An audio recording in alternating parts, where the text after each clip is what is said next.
Hi, I'm Tim Roble, and welcome to another episode of Adventure Athlete. Day 6 of this being out in the open. 3 more days to go before I want to have things paneled and sheeted. Today I came out this morning and worked on the passenger side. I dropped these brackets down and started running across.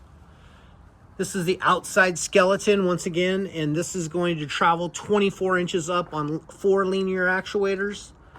And I'm super happy with how these bows for the tires turned out. The mirror, the ones that I already had there, super happy with that. Tied everything in the back how I wanted it.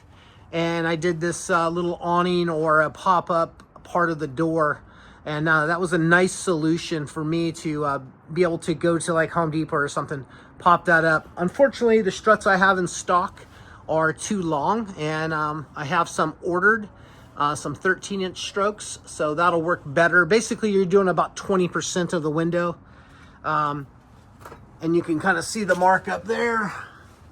We'll turn around this way. But in order to make everything work, I had to push it out, and there's just not enough travel of the shock because of that area there.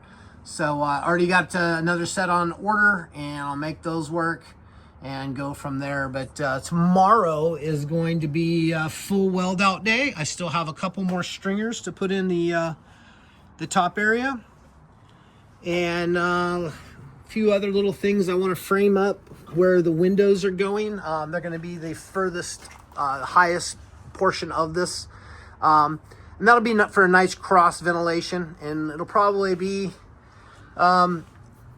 not by the fireplace, so it'll be like over here above the refrigerator, and that'll be on the outside. So when that goes up, you'll have that window up there as well as the push out windows, so that'll work really cool, I think.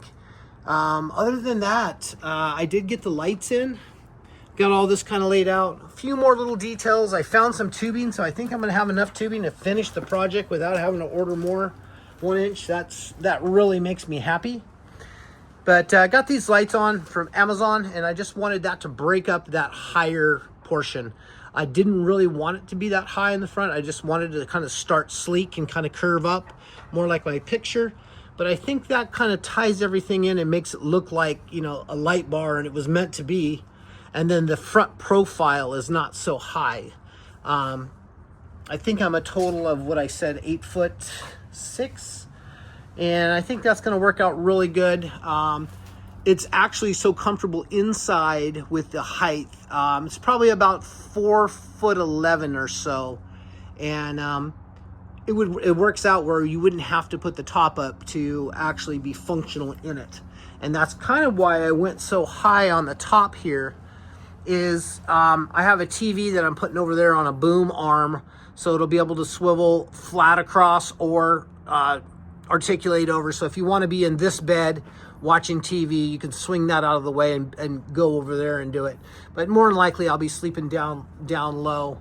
Yeah, I did all this with the mock-up today, and I made sure everything was right, have enough travel to clear windows and make sure everything works out well.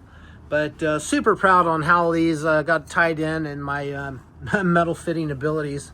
Sometimes I ask myself, like, how do you even know how to do all this stuff? I don't even know how I know how. I just been doing it for so long that I just keep pushing and keep just trying to keep the quality up. You know, you want to build something that you're proud of and that you can show off, and eventually someday down the road maybe sell. I don't know. I know this is my last major build I will be doing. I had Joel hit me up today and said, hey, have you ever thought about building a trailer to tow behind Oscar Mike? And I was like, man, it's funny you say that, because my wife actually likes to have her own little tent and everything set up. I'm like, man, what if I just built like a 10-foot trailer up on the 46s, the same height and everything, near kind of the look of Oscar Mike, and just have that so it's got more solar on it and, you know, carries more motorcycles, and, you know, you could take your whole kit with you and never have to return home. So we'll see how that goes. That's something that's processing in my mind, but not a priority. That might be down the road sometime. But I am super stoked with just how this whole platform is turning out. I think the Humvee makes a great platform for an expedition or adventure type camper, and I'm just I can see the vision now in the next 3 or 4 days of with white paneling on the side and just making this thing all tie in. And I'm looking forward to that, so I can get everything pressure washed and then go touch up the Raptor liner, get that looking sharp, you know. And I rolled this on relatively quick.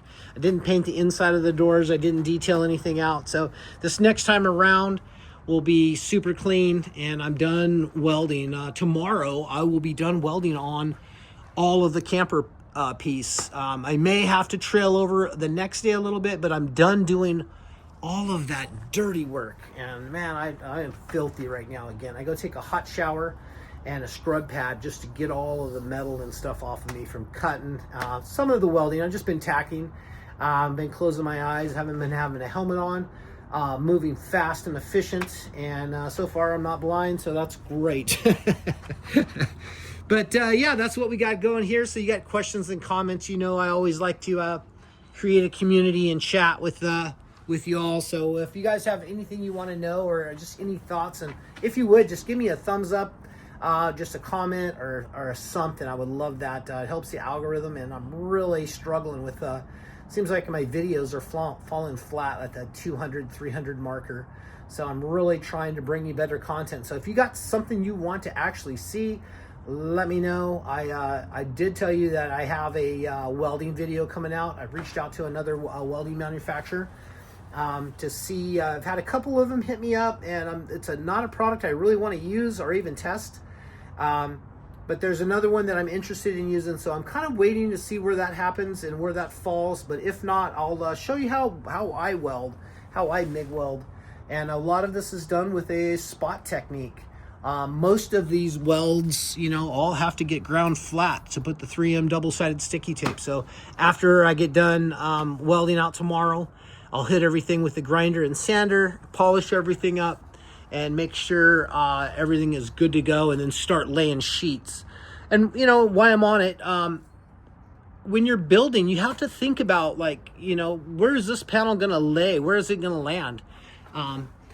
It's 7 foot, so that's going to take an 8-foot panel to start with, and then you'll have a little bit left for maybe a window or something. But you know, 1, 2, 3, 4 on both sides, plus the top is going to be 4 because they have to go long ways. And yeah, you have to figure that out. You have to think about where your sheet is going to land before you build the structure, and that's kind of why I build the way I do. Build kind of nominal around what the available panels and stuff are. So if you want to know anything more about my build thoughts and theories, hit me up. I'm here to help. I know a few of you guys are building campers right now, so I've enjoyed those conversations. Long-winded again, I know, but thank you guys so much for watching. I appreciate you, and I'll catch you here next time. Quality control is out here again. Better have my safety glasses on.